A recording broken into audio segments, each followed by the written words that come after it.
सब यहाँ पर इकट्ठे हुए हैं और अभी रथ को खींचकर हम ले रहे थे। किधर ले रहे थे?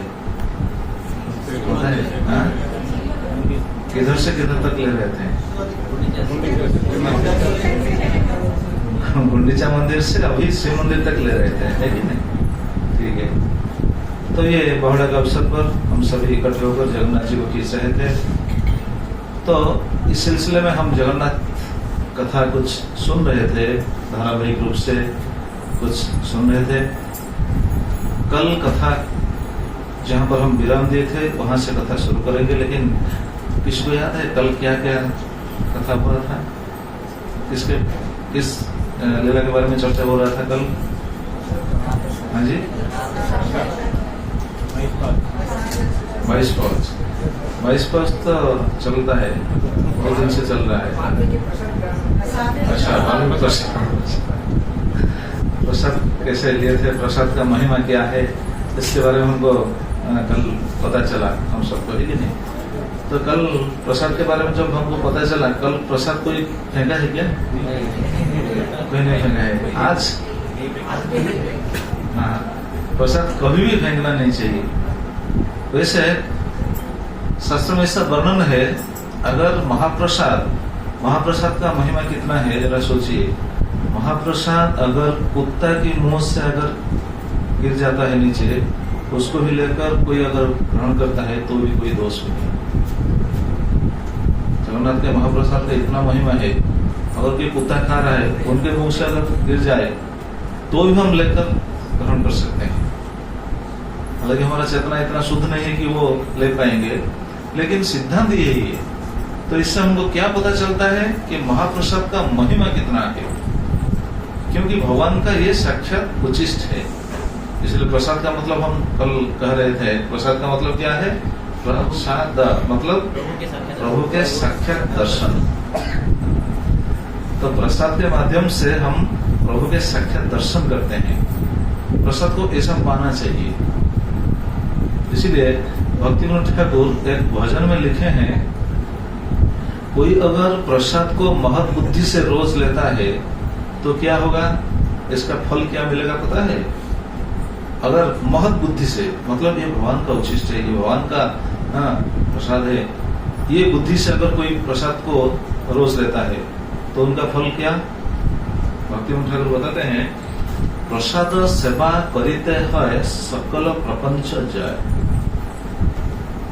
बंगाली लोगों को शायद पता चल जाएगा ये। तो इसका मतलब क्या है? प्रसाद सेवा, प्रसाद हम जो ले रहे हैं, प्रसाद हम खा रहे हैं बोल रहे नहीं, प्रसाद खा नहीं रहे हैं, प्रसाद सेवा कर रहे हैं। हम पा रहे हैं वो तो ठीक है, लेकिन प्रसाद सेवा कर रहे हैं। प्रसाद पाना भी एक सेवा है। तो सेवा कैसे?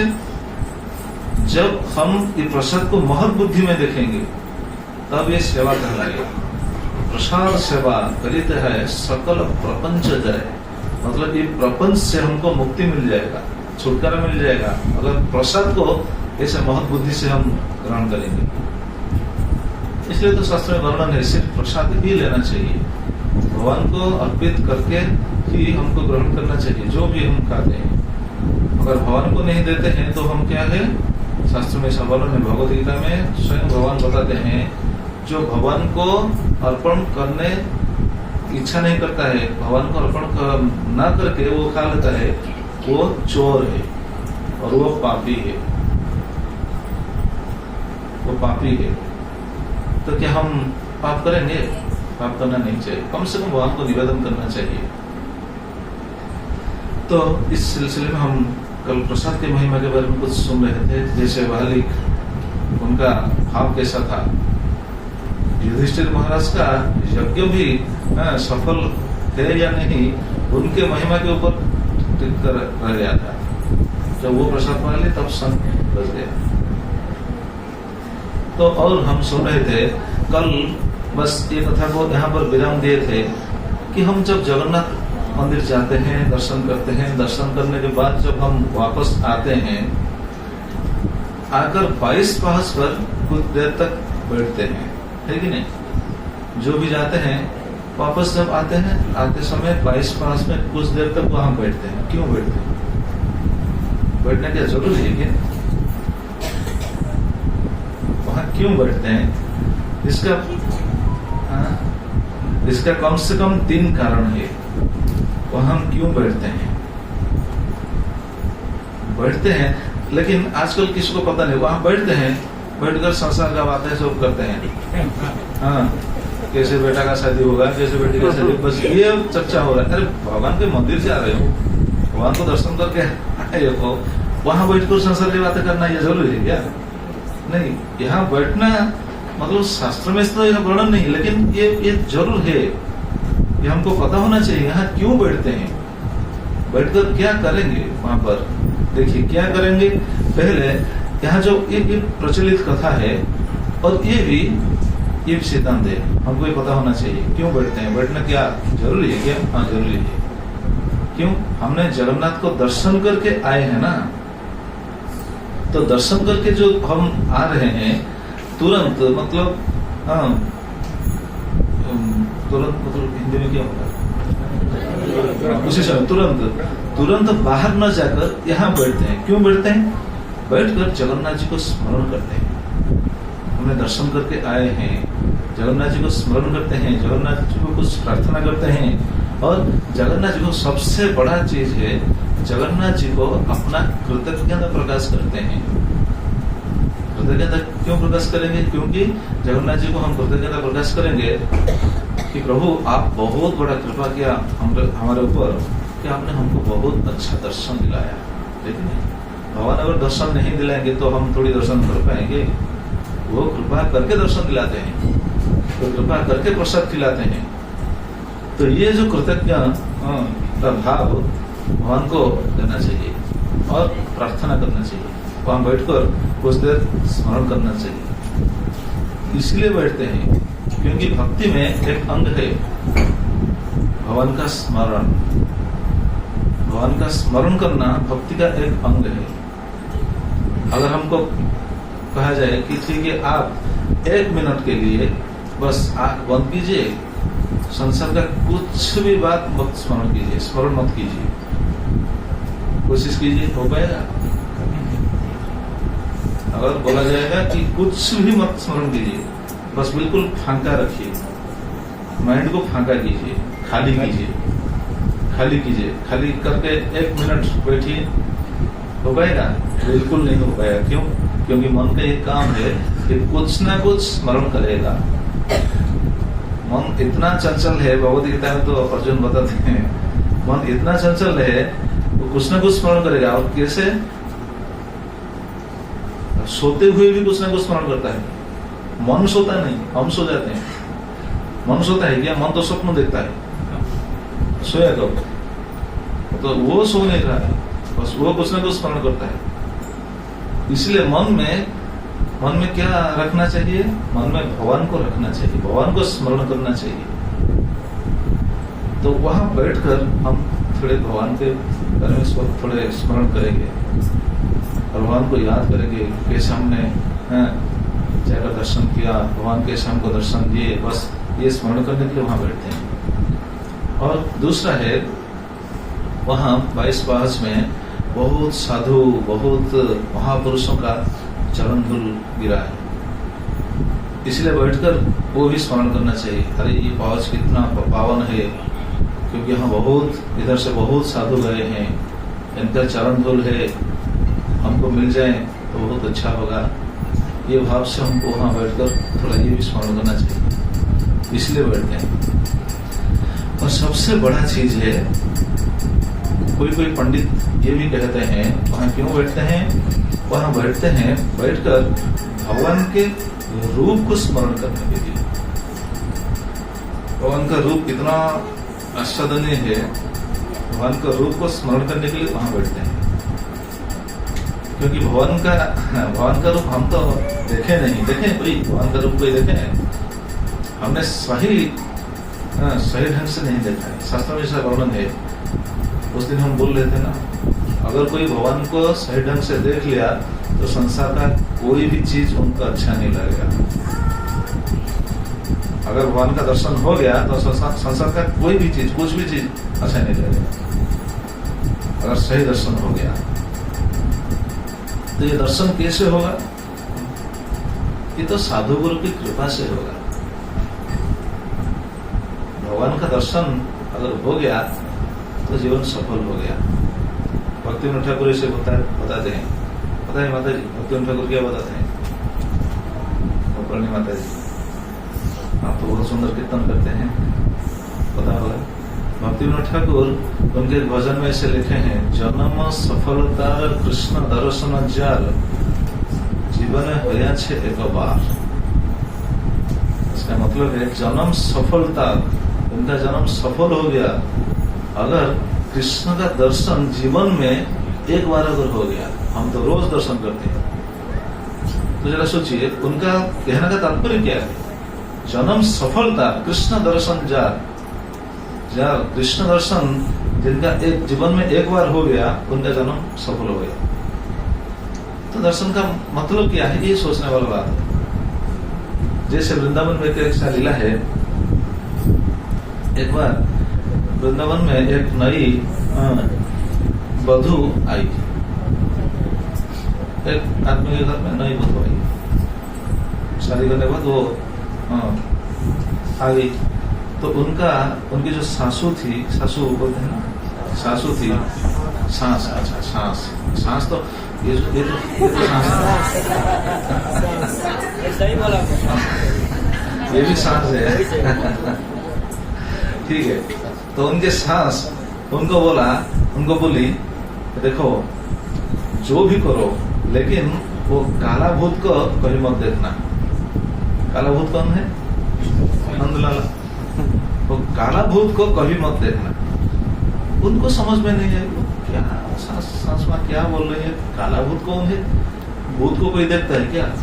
कोई तो नहीं देखता। ये बात पर क्यों इतना जोर दे रहे हैं? काला भूत को मत देखना, काला भूत को मत देखना, देखने से तुम्हारा संसार छूट जाएगा। तो वो ऐसा बोल रही थी। तो बहू के मन में थोड़ा उतावला आ गया। मतलब देखिए, जिसको एक चीज के लिए वारण किया जाएगा तो उसका मन उस पर ही लगेगा, ठीक है नहीं? तो क्यों वारण कर रहे हैं? जैसे बच्चे को अगर वारण करे वहां मत जाओ वो उधर ही जाएगा। ठीक उसी तरह वो बहू का मन भी ऐसा हो गया, क्यों वारण कर रहे हैं?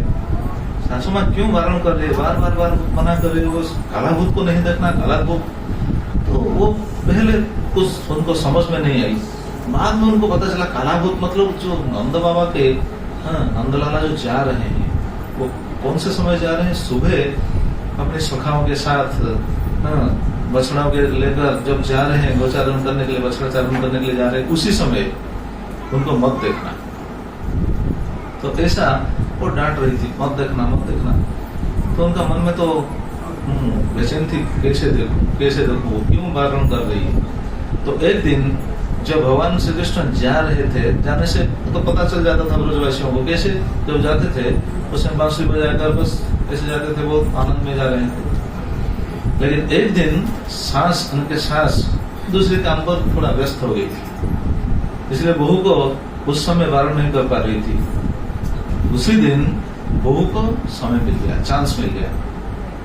वो सोचने लगी आज देखूंगी ये काला भूत कैसा है, देखूंगी कैसा काला भूत। ऐसा सोचकर जाकर दरवाजे के पास खड़ा है। वो तो बाहर नहीं जा पाएगी क्योंकि नया वधू तो बाहर नहीं जा पाएगी। उनको तो क्या बोलते हैं, घूंघट है ना, घूंघट डालकर तो रहना, मतलब उनको तो ऐसा ही है। वो बाहर कैसे आएगी? लेकिन दरवाजे के आड़े में बस खड़ा होकर देख रही थी कब आएगी वो काला भूत, कब आएंगे। तो ऐसे सोचते हुए वह यहाँ पर खड़ा होकर अपेक्षा कर रही थी। जब बांसुरी बजने लगा पता चला अब काला भूत आने का टाइम हो गया। तो सोच रहे काला भूत कौन है? बहुत सारा बछड़ा आ रहे हैं और कृष्ण के सखा लोग भी आ रहे हैं, बहुत सखा भी आ रहे हैं। काला भूत कौन है काला भूत? वो ऐसा सोच रही थी। तो उसी समय क्या हुआ देखिए, भगवान की लीला अपरंपार है। भगवान को हम कहते हैं अंतर्यामी, है कि नहीं? हम इधर इतने भक्त बैठे हैं कथा सुन रहे हैं, लेकिन हम क्या सोच रहे हैं ये भगवान को पता है। आप क्या सोच रहे हैं उनको पता नहीं, ये क्या सोच रहे हैं आपको पता नहीं, आप क्या सोच रहे हैं उनको पता नहीं, लेकिन हम सब क्या सोच रहे हैं उनको पता है कि नहीं? इसलिए तो ये अंतर्यामी है। तो अंतर्यामी को पता चल गया, वो नई वधु वो काला भूत को देखने के लिए वहां अपेक्षा किया है। तो भवन ने क्या किया, भवन ने एक बछड़े के पूंछ है ना, वो पूंछ को हाथ लगा दिया, पूंछ को ऐसे हाथ मार। मतलब हाथ लगाने का मतलब क्या मालूम है? ये हाथ लगाकर उसको इंगित कर दिया, भगवान इंगित कर दिए कि तुम उधर जाओ। वो बछड़ा को जो पूंछ में हाथ लगा दिया, वो बछड़ा अपने झुंड से निकल करके उधर चली, जो जहां पर वो वधु खड़ी थी वहां पर चल गई। सब सखा लोग इधर उधर लगे, अरे वो यहाँ चली। कृष्ण बोले कोई बात नहीं, आप सुन, चलो मैं उनको लेकर आता हूँ। तब भगवान स्वयं गए उनको लाने के लिए, वो बछड़े को लाने के लिए स्वयं गए, इस घर के पास पहुंच गए और पहुंच करके बछड़े को कैसे लाए, उनके कान को पकड़ करके खींच कर लाए। वो बछड़ा वो तो बहुत भाग्यशाली है ना, भगवान का स्पर्श पा रहे, भगवान उनको पकड़ करके खींच करके ले रहे हैं, वो तो बहुत भाग्यशाली है जो भी हो। तो इस समय जब खींच कर ला रहे थे, उसी समय भगवान उनको देखकर, वो वधु को देखकर बस थोड़ा सा मुस्कुरा दिया। तो भगवान का ये जो मुस्कुराहट में ये बिल्कुल उनको कालाभूत लग गया। वो जब देख दी भगवान का ऐसा मुस्कान, जब देख ली उसी समय से बस खड़ा होकर रह गई। भगवान उनको दर्शन दे दिए, दर्शन देकर फिर बछड़ा को लेकर चले गए, फिर अपने झूठ के साथ चले गए, वन को चले गए। लेकिन वो वधु वहां खड़ी होकर रह गई। बहुत समय बीत गया, सांस को पता, अरे बहू किधर गई, देखने लगी, अरे वो तो वहां पर खड़ी है। उनको पता चल गया, अरे शायद ये काला भूत का असर है, ये शायद काला भूत का असर है। जाकर बहू को खींच कर लाई, यहाँ क्यों खड़े होकर रहे हो, चलो घर का बहुत काम है, चलो चलो इधर क्यों खड़े रहे हो, जाओ जाओ कुछ काम करो। तो काम करने के लिए उनको खींच कर लाई, लेकिन उसका स्थिति ऐसा था, उनका काम में कुछ भी मन नहीं लग रहा था। मतलब क्या काम करेगा कुछ उनको पता नहीं चलता था। रसोई करने के लिए क्या बोलते हैं, बर्तन को लेकर चूल्हे के ऊपर रखता था, लेकिन वो क्या उन पर डाल रही थी उनको भी पता नहीं था। तो ऐसा उठपटांग काम करने लगी, सांस को पता चल गया, अरे इसका कालाभूत लग गया, कालाभूत का असर है। इसलिए शास्त्र में सब वर्णन है, कभी भी वृंदावन मत जाइएगा, है कि नहीं? वृंदावन जाने की इच्छा है नहीं, लेकिन शास्त्र वर्णन करते हैं कभी मत जाइएगा। अगर जा रहे हो तो ठीक है, कभी भी केसी घाट पर मत जाइएगा, क्योंकि वहां पर अगर कालाभूत को देख लिया तो गया, आपका संसार सब छूट जाएगा। अगर संसार को छूटने से आपको पसंद है तो जाइए, कोई बात नहीं। अब बताइए कौन जाएगा वृंदावन? तो इसका मतलब क्या है? मतलब भावना, ये है कृष्ण चेतना, कृष्ण भावना। प्रभुपाद महाराज सारी विश्व में जो कृष्ण भावना संघ प्रतिष्ठित किए है, कृष्ण चेतना, चेतना में कृष्ण को बिठाना चाहिए। चेतना में कृष्ण आएंगे, कैसे आएंगे? उनके लिए तो कुछ मतलब उनको सोचना चाहिए, उनको याद करना चाहिए ना। तो 22 प्रहस में बैठकर भगवान को हम जो दर्शन करके आए हैं, वहां बैठकर कुछ समय याद करेंगे कि हमारा दर्शन कैसा था। ये दर्शन का बहुत महिमा है। जगन्नाथ जी को दर्शन करने के लिए हम जाते हैं। आज मैं एक जगह पर गया था, उस जगह पर तो जो थे यहाँ शायद नहीं है, कोई है, दोपहर को जिधर गए थे कोई नहीं, ठीक है सुनिए। भगवान का दर्शन कितना प्रभावशाली है। अगर कोई भगवान को दर्शन करने के लिए ऐसा मन में ऐसा विचार है, मतलब क्या बोलते हैं, दृढ़ विचार है, तो भगवान कितना सहाय होते हैं उनको, भगवान उनको कितना कृपा करते हैं। एक भक्त थे, मैंने पिछले बार भी ये बात बताया था, लेकिन इधर नहीं बताया था। और एक जगह पर रथयात्रा हो रहा था, और एक जगह पर हम गए थे, वो विंटर से दिसंबर में गए थे ना, कौन सा जगह मुझे, हाँ माताजी मंदिर, कौन सा माताजी मंदिर, वहाँ गए थे, हाँ वहाँ बोल, लेकिन सभी वक्त सुने नहीं। तो देखिए भगवान का दर्शन करने के लिए अगर कोई इतना बेचैन हो रहा है तो भगवान उनको कितना कृपा करते हैं। एक भक्त थे जिनका नाम था पद्मनाभ त्रिपाठी, वो ब्राह्मण कुल में जन्म है और उनका घर साखी गोपाल पता है, पूरी जाने से पहले साखी गोपाल पहले आता है। वो साखी गोपाल, वो जगह का नाम साखी गोपाल बाद में हुआ, वो जगह का नाम दूसरा था, सत्यवादी था, बाद में साखी गोपाल हो गया क्योंकि साखी गोपाल ठाकुर वहाँ स्थापन हो गई, इसलिए नाम साखी गोपाल हो गया। तो जो वहां से 2-3 किलोमीटर भीतर जाना पड़ेगा। इस जगह का नाम है 28 ग्राम। क्या है? 28 ग्राम। 28 ग्राम मतलब वो कुछ जमीन का कुछ कैलकुलेशन करते हुए इस गांव का नाम ऐसा दिया गया, 28 ग्राम। 28 ग्राम का वो भक्त है पद्मनाभ त्रिपाठी। उनका काम, उनका मतलब उनका ऐसा व्रत था, रोज हर दिन जाकर जगन्नाथ जी को दर्शन करके आते थे और दर्शन करने के बाद जो कुछ काम करते थे, खाना पीना जो कुछ काम दर्शन करने के बाद वो करते थे। मतलब वहां से जगन्नाथ धाम को जाकर जगन्नाथ जी को दर्शन करना कितना डिस्टेंस है पता है? आजकल अगर आप देखेंगे तो कम से कम 20 किलोमीटर होगा। साखी ऊपर से 17-18 किलोमीटर ऐसा कुछ है और वहां से फिर 3 किलोमीटर अंदर है, तो कम से कम 20 किलोमीटर। 20 किलोमीटर वो जाते थे दर्शन करने के लिए और वापस आते थे। कैसे जाते थे? गाड़ी वाड़ी कुछ भी नहीं था, बस पैदल जाते थे। अगर आजकल ऐसा कोई सोचेगा तो बिल्कुल इच्छा प्रकाश नहीं करेगा, अगर 20 किलोमीटर जाएंगे दर्शन करने के लिए। लेकिन भगवान तो कृपालु है ना। हम अगर ठान लिए मैं भगवान को दर्शन करने के लिए जाऊंगा तो भगवान कुछ ना कुछ व्यवस्था करेंगे। तो रोज जाते थे, 20 किलोमीटर जाना, 20 किलोमीटर आना, 40 किलोमीटर पैदल जाते थे, दर्शन करके आते थे और मन में बहुत प्रसन्नता थी। दर्शन करने के बाद फिर दूसरा कार्य करते थे। तो ये उनका व्रत था। जैसे आपको पता है सनातन गोस्वामी, जो षड गोस्वामी है ना, षड गोस्वामी से सनातन गोस्वामी वो वृंदावन में रोज क्या गोवर्धन परिक्रमा कर रहे थे हर दिन। गोवर्धन परिक्रमा कितना किलोमीटर है? क्या हुआ? ढूंढ रहा है शायद इसको। तो गोवर्धन परिक्रमा कितना डिस्टेंस है माता जी? 22 किलोमीटर। आउटडोर परिक्रमा तो 24 किलोमीटर होता है, जो भी हो कम से कम तो 22 किलोमीटर है। तो सनातन गोस्वामी रोज 22 किलोमीटर परिक्रमा कर रहे थे। हालांकि आजकल अगर ऐसा कोई सोचेगा तो भी उनको मतलब इच्छा ही नहीं होगा, नहीं मैं ऐसा नहीं कर पाऊंगा। तो वैसा ही पद्मनाभ त्रिपाठी रोज जाते थे, जगन्नाथ जी को दर्शन करते थे, फिर जाकर जो कुछ कार्य करते थे।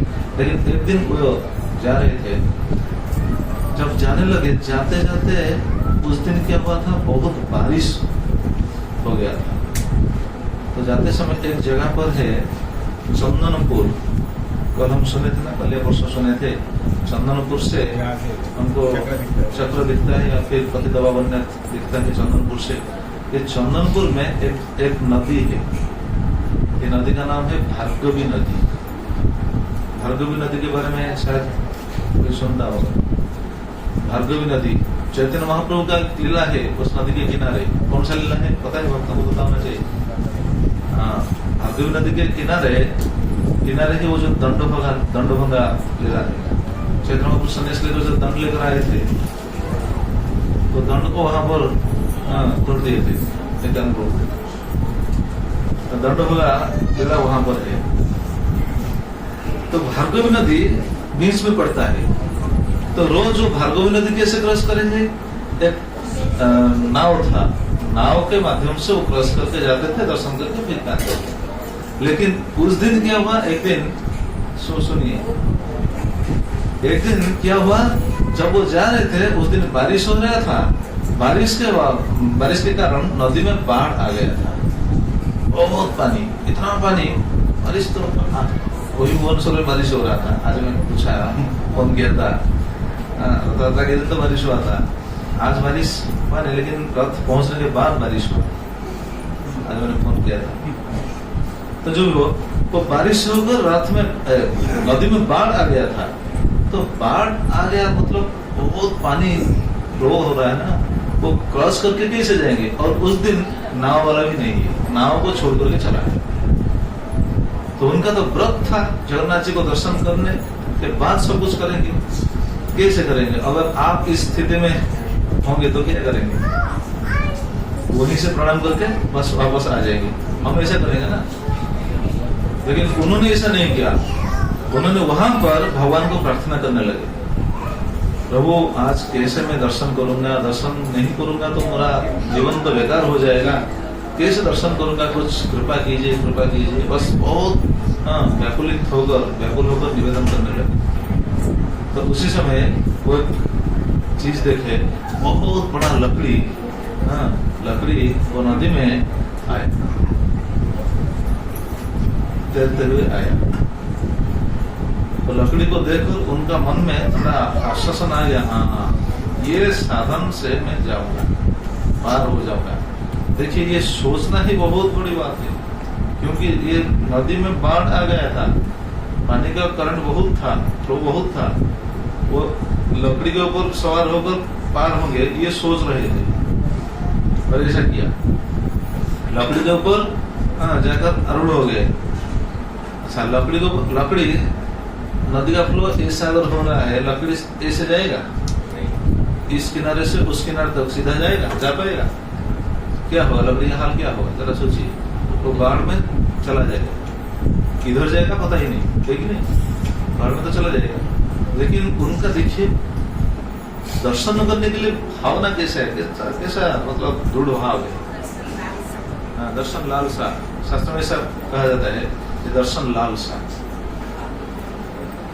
तो वो लकड़ी के ऊपर चढ़ गए, और कैसे जाएंगे? जैसे नाव में नाविक लोग क्या करते हैं, लकड़ी से अबला देते हैं ना, चप्पू चलाते हैं। वो जो चप्पू चलाते हैं, उनके पास चप्पू थोड़ी थी, उनके पास तो चप्पू नहीं थी, तो क्या करें? वो हाथ में ऐसे चप्पू चलाते हुए बस पानी को ऐसे करके आगे बढ़ते रहे। अच्छा, ऐसा जाना संभव है? वो तो नदी में बाढ़ था ना, वो तो फिर भी तो चले जाएंगे नहीं, वो जाकर पहुंच गए दूसरे किनारे पर पहुंच गए, और किनारे को उतर करके फिर चले गए दर्शन करने के लिए। वहां से फिर मंदिर कम से कम 7-8 किलोमीटर होगा, जाकर पहुंच गए मंदिर में, पहुंचकर दर्शन करने लगे। उस दिन दर्शन कितना मतलब उनको आनंद देता होगा, जरा सोचिए, लेकिन नहीं, क्यों? क्योंकि बहुत कष्ट, बहुत परिश्रम के बाद आज दर्शन मिला उनको। तो जाकर बहुत सुंदर दर्शन करके वापस आए, और वापस आकर जब वहां पहुंच गए तब सोच में आया, अरे मैं तो दर्शन कर लिया, अब मैं वापस कैसा हूं? जाते समय तो लकड़ी सहारा बन गया, लेकिन वापस आते समय कौन सहारा बनेगा? बात तो जैसे ही तैसा है। तो जब वो देखे वो लकड़ी एक जगह पर स्थिर है, ये हो सकता है? बाढ़ में जो पानी इतना फ्लो में जा रहा है, वो तो बिल्कुल नहीं एक जगह पर नहीं रह पाएगी। लेकिन लकड़ी एक जगह पर फिक्स है, जैसे नाव को बांधते हैं ना नाविक लोग, वैसा ही वो लकड़ी वहां पर स्थिर है। वो सोचने लगे, अरे ये तो जगन्नाथ जी के लीला है, जगन्नाथ जी कृपा कर रहे हैं, ये लकड़ी को बस मेरे लिए ही शायद वहां पर फिक्स करके रखे हैं। ऐसा सोच करके वो फिर दोबारा लकड़ी के ऊपर चढ़ गए। चढ़ करके बस वैसा ही चाकू चलाते हुए हाथ में इधर आ गए। इधर आकर जब किनारे पर उतरने के बाद जब देखे वो लकड़ी को, देखने से उनको पता चला वो लकड़ी नहीं था, वो जिसको लकड़ी समझकर आरूढ़ हो रहे थे वो लकड़ी नहीं था, वो बहुत बड़ा मगरमच्छ था, बहुत बड़ा मगरमच्छ। मगरमच्छ के ऊपर कौन ऐसा आदमी है जो सवार होकर नदी को क्रॉस करेगा? हाथ उठाइए। अगर आपको ऐसा जाना पड़ेगा तो कोई जाएगा? अगर हम चढ़ेंगे मगरमच्छ के ऊपर, मगरमच्छ क्या सोचेगा? मुझे आज बहुत सुंदर खाना मिल गया, तो उनको तो खाना मिल जाएगा ना। तो जब वो आए देखे इतना बड़ा मगरमच्छ है, तब उस समय वो बिल्कुल वहां बैठ गए। अब सोचिए उनको उनके मन में क्या चलता होगा, जगन्नाथ जी को क्या बोलते होंगे उस समय, जरा सोचिए। तो भक्तों के लिए भगवान का कितना कृपा है इससे हमको पता चलता है। इतने में लीला खत्म नहीं हुई, आगे है। तो वहां बैठकर वो जगन्नाथ जी को बहुत वो तो क्या कैसे उनका भाव क्या होता होगा जरा सोचिए।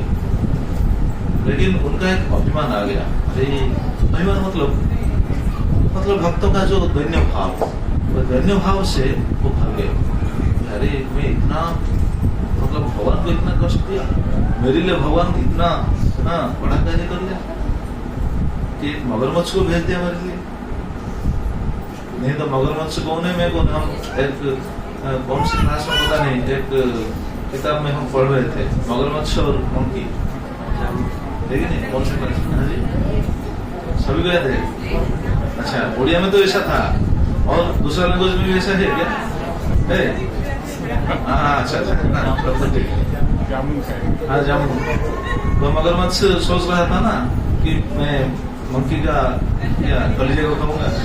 मंकी क्या बोला, अरे तो पहले मुझे बोल दिया होता तो अच्छा होता, मैं कलेजा लेकर आ जाता। लेकिन मैंने तो कलेजे को रख के आ गया, पेड़ के ऊपर रख के आ गया। मगरमच्छ कितना बुद्धू है देखिए। अरे कलेजे का थोड़ी पेड़ के ऊपर कोई रख कर आता है, लेकिन मंकी तो अंदर उनको ऐसा बेवकूफ बना दिया। तो जो भी हो, ये पद्मनाभ त्रिपाठी ठीक को पता चल गया जब वो मगरमच्छ है, तो सोचने लगा अरे भगवान मेरे लिए इतना बड़ा कार्य किया, मैं आज से दर्शन करने के लिए नहीं जाऊं। ये भक्तों ने विचार कर लिया, दर्शन करने के लिए मैं अब नहीं जाऊंगी। क्यों नहीं जाऊंगी? मतलब ये उनका एक अभिमान आ गया कि भगवान मेरे लिए ये सब कार्य करेंगे, मैं भगवान को ये सब कार्य करने के लिए मतलब नियुक्त करूंगा, ये नहीं हो सकता। मैं वरन दर्शन नहीं करूंगा, लेकिन भगवान को ये कार्य करने नहीं दूंगा। वो ऐसा सोचकर बस वो ऐसा सोचते हुए ही वापस आ गए, क्योंकि वहां से भी भक्त आना वो तो बहुत दूर है। ऐसा सोचते हुए वो वापस आकर घर में पहुंच गए। बस उस दिन ऐसा सोचते ऐसा दिन बीत गया। तब रात को सो गए। रात को जब सो रहे थे, उस समय जगन्नाथ जी आ गए उनके पास। जगन्नाथ जी उनके पास आकर उनको उठाया, पद्मनाभ उठो उठो उठो। पद्मनाभ सो रहे थे, उनको उठाए भगवान उठाकर उनको बोले, पद्मनाभ तुम मेरे भक्त हो और मेरा एक नाम है भक्त वत्सल। मेरा एक नाम है भक्त वत्सल। आप बताइए जगत में कौन बड़ा है, भगवान बड़ा या भक्त बड़ा? देखेंगे अभी भगवान बड़े, कौन कौन हाथ उठाते हैं? कोई भी नहीं, नहीं कोई भी नहीं। भगवान बड़े नहीं, तो हम किसको पूछते हैं यहाँ? भगवान बड़े नहीं। अच्छा, भक्त बड़े हैं, कौन कौन इस सिद्धांत को पकड़ कर चले? भक्त बड़े हैं। और कुछ तो बिल्कुल हाथ नहीं उठा, मतलब उनके नजर से भगवान बड़ा है ना भक्त बड़े हैं, अपने आप बड़े हैं शायद।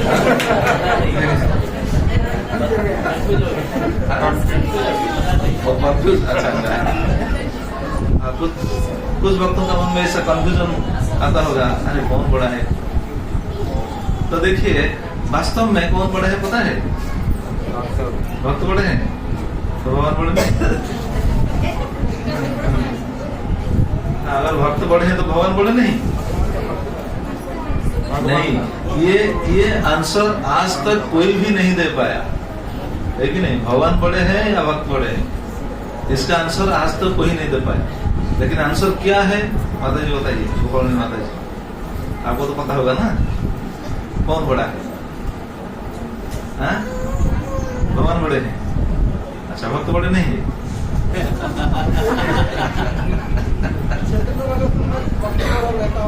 ना, इसका आंसर क्या पता है?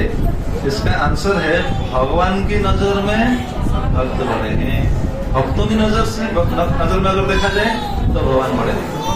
दोनों बड़े हैं, लेकिन दूसरों मतलब एक के नजर में दूसरा बड़ा है, उनके नजर में ये बड़े हैं, इसके नजर में वो बड़े हैं। भक्त के नजर में भगवान बड़े हैं और भगवान की नजर में भक्त बड़े हैं। जैसे भगवान ने प्रभुपाद महाराज को, जैसे प्रभुपाद महाराज पूरे विश्व में कृष्ण चेतना को स्थापित कर दिया, वो कौन किया?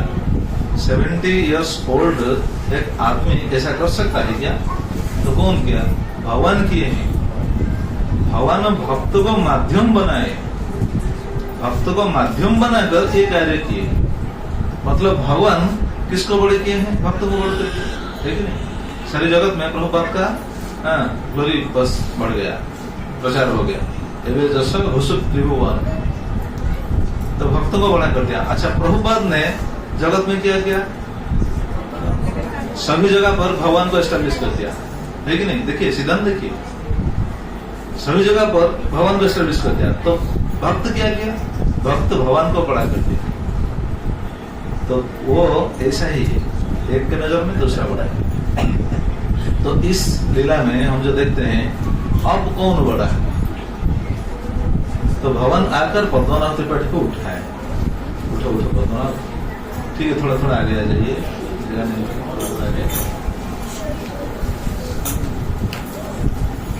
उठाए और उठाकर उनको बोले, पद्मनाभ, ठीक है, सुनिए सुनिए, भगवान पद्मनाभ त्रिपाठी को उस समय बोले कि पद्मनाभ, मैं मेरा भक्त का मान सब समय ऊंचे स्थान पर ही रखता हूँ, मेरा भक्त मेरे लिए बड़ा है।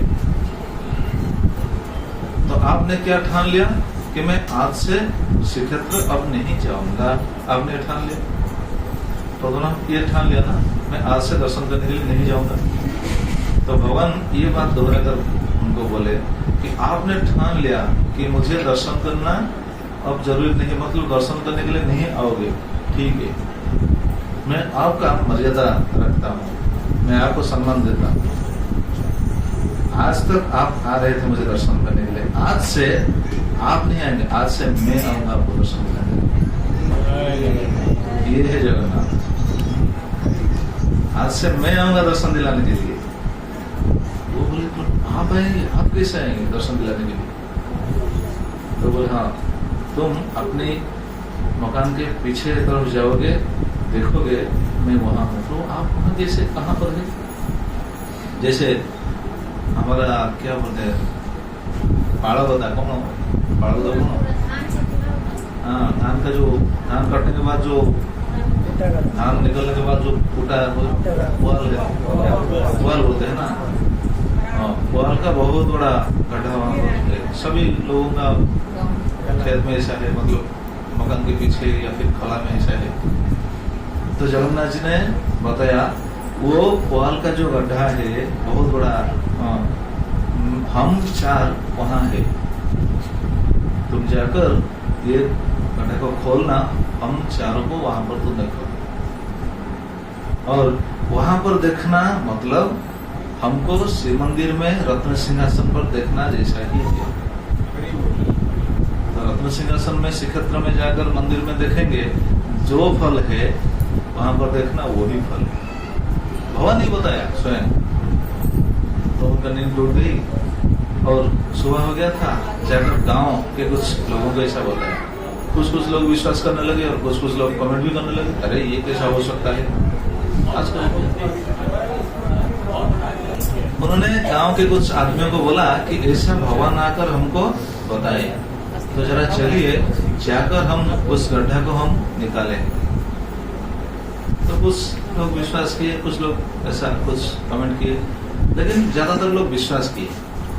जाकर सुबह जाकर वो गड्ढा को निकालने, वो गड्ढा को निकालना मतलब इसको खोलना इतना आसान नहीं है, बहुत भारी है, बहुत भारी है। तो सब मिलकर जाकर जब खोलने के बाद देखे अंदर जगन्नाथ, बलदेव, सुभद्रा, सुदर्शन चारों विग्रह देखकर बिल्कुल हैरान हो गए। और कितना साइज कितना पता है? मंदिर में जो साइज है वही साइज, शिव मंदिर में, जगन्नाथ मंदिर में जो साइज है वही साइज वहां पर है। देखकर हैरान हो गया। तो ऐसे जगन्नाथ जी वहां पर प्रकट हो गए थे। बोले जगन्नाथ बलदेव सुभद्रा सुदर्शन की जय जगन्नाथ। तो वहां पर ऐसे जगन्नाथ प्रकट हो गए थे। आज भी वहां पर जगन्नाथ ऐसे पूजा पाते। कोई उड़ीसा के आदमी कोई देखे हैं? नहीं देखे। जब जाएंगे तो देखेंगे।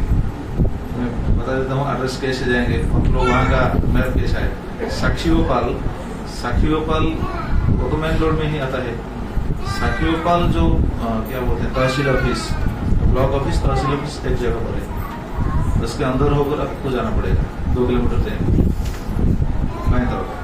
जाते समय साखीगोपाल पहले, साखीगोपाल से बाएं तरफ जाएंगे तो 2 किलोमीटर 2.5 किलोमीटर के बाद वो जगह आएगा। 28 ग्राम। वहाँ जगन्नाथ जी को दर्शन करना मतलब बस शिव मंदिर में दर्शन करना। तो देखिए जगन्नाथ का कितना लीला है। तो ज्ञान का तात्पर्य क्या है? हमको 22 पास में बैठकर ये सब याद करना चाहिए। ये है स्मरण। तो भगवान के लीला के बारे में ऐसा स्मरण करना चाहिए। और भगवान अगर कृपा करेंगे तो सब कुछ संभव। क्योंकि जीवन सफल कैसे होगा? भगवान को अगर याद करते हुए हम समय बिताएंगे। भगवान के साथ बस जुड़ जाना चाहिए। जैसे भी हो, जैसे बहुत लोग आज भी वैसा, यह तो शास्त्रों का सिद्धांत नहीं है। जैसे कल माता जी पूछ रही थी कि रथ का जो वो रोप है ना, रस्सी है, वो रस्सी को क्यों खींच कर सो तोड़कर सो ले जाते हैं घर में। आज भी ऐसा है। हालांकि शास्त्रों में ऐसा कुछ वर्णन नहीं है। शास्त्र में ऐसा कुछ रिवाज नहीं कि वो लेना चाहिए, लेकर घर में रखना चाहिए, ऐसा कुछ नहीं है। क्यों? लेकिन लेते हैं क्यों? लोग ले जाते हैं। क्यों ले जाते हैं पता है? ले जाते हैं इसीलिए ये उनका भाव है। लेकिन ऐसा नहीं करना चाहिए, क्योंकि अगर हम ले जाएंगे तो खींचेंगे कैसे? खींचने के बाद वो यात्रा खत्म होने के बाद ले सकते हैं, है कि नहीं? लेकिन आजकल ऐसा देखा जाता है खींचते समय भी कोई उठने लगता है। तो खींचने के लिए गए हो या फिर कुछ लेने के लिए हो, तो ये सही नहीं है। तो लेते हैं क्यों? इसके बारे में बस ऐसा भाव है, ऐसा लोक कथा है कि ये जो रस्सी है ना, ये रस्सी जगन्नाथ के साथ जुड़ गया है। ये भगवान का चीज है, इसलिए वो लेते हैं। भगवान का प्रसाद समझ कर ही लेते हैं। भगवान का प्रसाद लेकर किधर रखते हैं? घर में रखते हैं, या फिर ठाकुर के पास रखते हैं, या फिर मणिपुर में रखते हैं। जो जाते हैं यात्रा समय ये पास लेकर जाते हैं। ऐसा करने से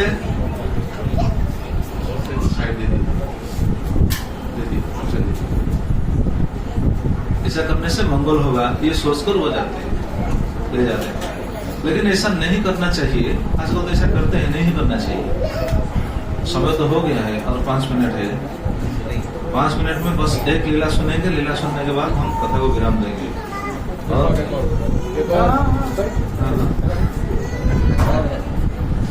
अच्छा देखिए,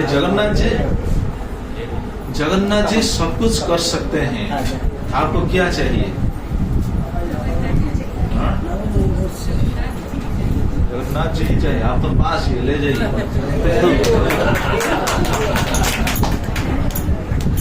तो क्या चाहते हैं आप? जगन्नाथ जी से क्या चाहते हैं? जो भी चाहते हैं भगवान सब कुछ दे सकते हैं। भगवान सब कुछ दे सकते हैं। भगवान सब कुछ कर सकते हैं। जो असंभव है वो संभव कर सकते हैं, और जो संभव है वो असंभव कर सकते हैं। एक लीला सुनिए, सुनने के बाद कथा को विराम देंगे। लास्ट लीला, क्योंकि समय हो गया है, बस 5 मिनट है। तो एक जगह पर 2 दोस्त थे, बस ऐसे, इसको बस ऐसे। वो छोटा हो गया ऐसे, ये ऐसा। तो वो दोनों थे ग्वाला मतलब गाय चराने वाले। बस गाय भैंस ऐसा चराने वाले थे। एक का नाम था कासिया, दूसरा का नाम था कपिला। उड़िया में ऐसे बोलते हैं, कासिया कपिला। तो काशिया कपिला ऐसे दो दोस्त थे, वो जाते थे, बस रोज जाते थे गांव में गाय लेकर चराते थे, गला थे। तो एक दिन गाय चराते चराते कपिला, जो कपिला था, उनको नींद आ गया। जब नींद आ गया तो एक पेड़ के नीचे सो गया। काशिया तो है, काशिया को बोल दिया, भाई मैं थोड़ा लेट लेता हूँ, तुम ये गायों का देखभाल करना, ऐसा कहते वो सो गए। कपिला गया, गायों को इकट्ठे करने के लिए गया। इधर उधर से जो गाय चले गए थे, इनको लाकर इकट्ठे कर दिए। तो इकट्ठे करने के बाद जब आया, आकर जब देखा, देखो वो हैरान हो गया, भयभीत हो गया। क्यों पता है? कपिला जो सो रहा था, पेड़ के नीचे जो सो रहा था, उनके मस्तक के ऊपर एक बहुत बड़ा सांप अपना फन को विस्तार करके खड़ा। सांप मतलब वो फन, कौन सा सांप का फन है? का कोबरा का है ना, और दूसरा सांप का तो नहीं। वो फन को विस्तृत करके वहां खड़ा था।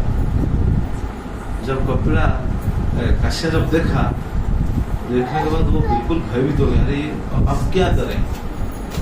सांप को भी वहां से हटाना मुश्किल है, अगर हटाते समय अगर वो दंश देगा तो बहुत क्षति हो जाएगा। दोस्त को भी बुला नहीं पा रहे, अगर सांप कुछ भी करेगा तो मर जाएगा ना दोस्त।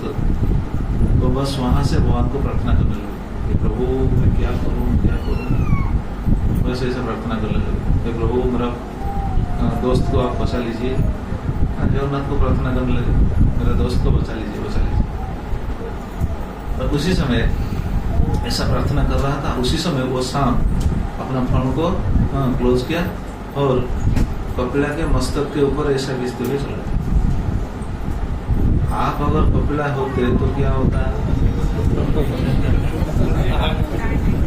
मस्तक के ऊपर अगर ऐसा खड़ा हो गया, हो जाएगा कोई सांप, तो क्या लगेगा? ऐसा लगेगा कपिला? अभी तो कैसा कपिला है। तो उस समय जब वो सांप चला गया, जाने के बाद काशिया ने कपिला को चलाया, अरे उठो उठो उठो, पता है आज क्या हुआ था? आज तो मरने वाले थे, भगवान की कृपा से तो बच गए। पूछा क्यों मैं मरने वाला था? उनको बताया, अरे तेरे मस्तक के ऊपर ऐसा सांप खड़ा था। वो विश्वास नहीं किया, उनको तो पता नहीं, वो तो सो गया, उनको थोड़ी पता है, वो विश्वास नहीं किया। लेकिन उनको याद दिलाकर वो बोला, नहीं ये सही बात है, मैं सही बात बोल रहा हूँ, तुमको याद मतलब विश्वास करना चाहिए, तुम्हारा मस्तक के ऊपर ऐसा फन विस्तार करके नाक पड़ा था। और मैं सुनता, मतलब सुनने मिलता है हमको, इसे पता है, और मैंने सुना है कि जिसके मस्तक के ऊपर अगर सांप पड़ा है तो हमने सुना है वो राजा बनता है। तो ये बात सुनने के बाद कपिला बोला, हाँ ठीक है, अगर मैं राजा बन जाऊंगा तो मैं मंत्री बना दूंगा बोल के। बस ऐसा दोस्तों से जैसा बातचीत होता था, बस वैसा हो गया। तो ये तो उनका लीला खत्म हो गया। अच्छा, उस समय एक राजा थे, उनका नाम था मत्त भानुदेव। जैसे हम कल सुन रहे थे ना, भानुदेव वो निसंतान थे। तो मत्त भानुदेव, उनका कोई संतान नहीं था। वो रोज जगन्नाथ जी को प्रार्थना कर रहे थे, हे प्रभु हमको एक पुत्र दिला दीजिए, नहीं तो आपका सेवा कैसे होगा? मेरा परवर्ती पीढ़ी अगर नहीं आएगा तो आपका सेवा कैसे होगा? तो एक पुत्र दिला दीजिए, हमारा वंश भी रक्षा होगा, आपकी सेवा भी होगा, बस एक पुत्र दिला दीजिए। बस ये ऐसा प्रार्थना कर रहे थे, रोज प्रार्थना कर रहे थे। फिर भी उनका कुछ भी फल नहीं मिल रहा था। लेकिन एक दिन वो जाकर रात को हथियार पढ़ने लगे। हिंदी में क्या हो?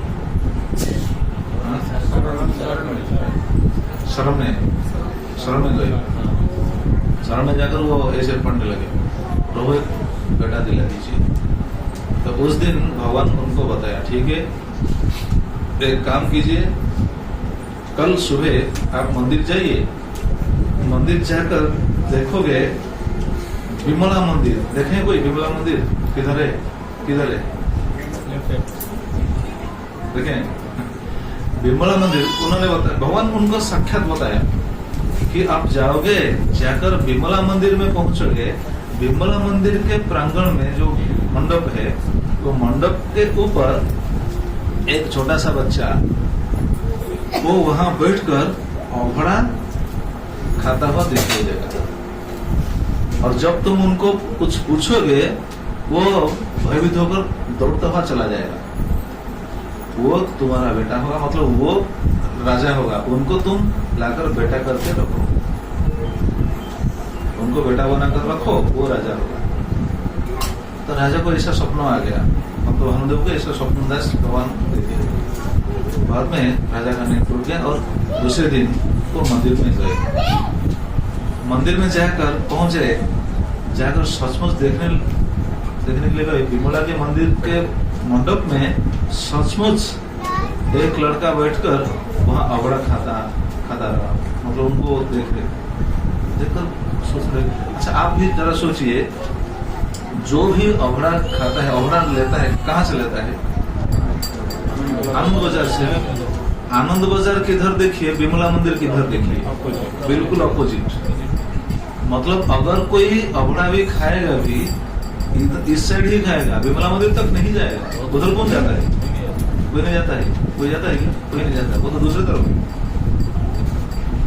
तो उनको कोई अवड़ा का एक कुआ दे दिया था, वो वहां जाकर खा रहा। राजा उनको देखे, देखा रे ये, फिर सोचने लगा रे इसे तो बहुत बच्चे आते हैं खाते हैं। फिर उनको बुलाया, इधर क्यों खा रहे? जब ये बात सुना वो बिल्कुल दौड़ने लगा। राजा को याद आ गया, भगवान बोले थे अरे ऐसा एक बच्चा जब तुम्हारा बात सुनकर दौड़ने लगेगा, उनको पकड़कर तुम राजा बना, मतलब वो तुम्हारा बेटा होगा। तब उन्होंने अपनी आदमियों को भेजा, पकड़ो ये लड़का को पकड़ो। हाँ, जाकर उनको पकड़ करके ले गए। और वो था कौन? वो जो कपिला, वो कपिला था वो। हाँ, तो राजा इनको पकड़ करके लिए और उनको बेटा बनाकर रखा। और बाद में वो ही नेक्स्ट राजा हुए। उनका नाम क्या है मालूम है? उनका नाम था राजा कपिलेंद्र देव। महाराजा कपिलेंद्र देव, उनका स्टोरी है। तो कहने का तात्पर्य क्या था कि भगवान सब कुछ कर सकते हैं। हमको क्या चाहिए? अभी बताइए क्या चाहिए? पोस्ट, पावर, पोजीशन, धन, नौकरी, जो भी चाहिए भगवान दिला देंगे। लेकिन ये वास्तविक सफलता नहीं है। वास्तविक सफलता क्या है? भगवान का भक्ति करना, भगवान को सब समय अपने हृदय में धारण करना, मन में धारण करना, ये है वास्तविक सफलता। अगर हम ऐसा कर पाएंगे तो आज जैसे भगवान वापस जा रहे हैं, हम भी वैसे वापस भगवान के धाम को जा पाएंगे। अगर भगवान का भक्ति ऐसा हम करेंगे तो हमारा जीवन सफल हो जाएगा, हम भी वापस भगवान के धाम जाएंगे, जो कि जीवन का वास्तविक सफलता है। तो इसीलिए हम भगवान को याद करना चाहिए हमको, और भक्ति करना चाहिए, भगवान का प्रसाद लेना चाहिए।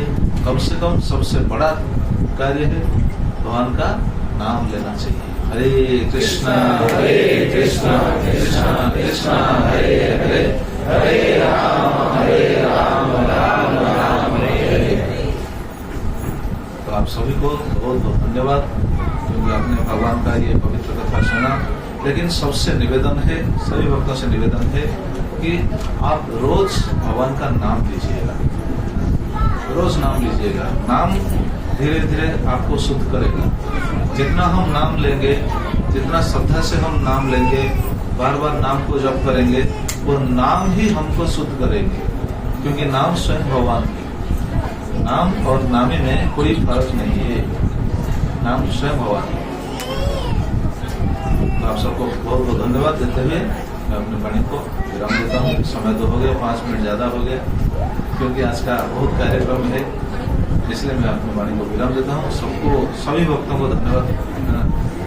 खास करके हमारा VOS का जितने भक्त है, बाहरी पुड़िया समाज, उन्होंने ही ये प्रयास किया हमको इधर लाने की, और बहुत मैं आभारी हूँ हमारा माताजी से। माताजी हरे कृष्ण, बहुत बहुत आभारी हूँ आपसे। आप जो सेवा कर रहे हैं, यहाँ मंदिर में सेवा कर रहे हैं, और माताजी बहुत सुंदर सेवा कर रहे हैं। आपको पता होगा, आप तो आज इतने हैं, सुबह कोई भी नहीं है, बस माता जी सेवा कर रहे हैं। और हमारा प्रभु जी कौन, रमणा प्रभु जी वो सेवा कर रहे हैं। बस हमारा व्यूअर्स के भक्त जो आते हैं सेवा करते हैं। तो सभी से निवेदन है, आप भी आइए, मंदिर से जुड़ते रहिए, सेवा में लग रहिए, लगकर अपने जीवन को सफल कीजिएगा।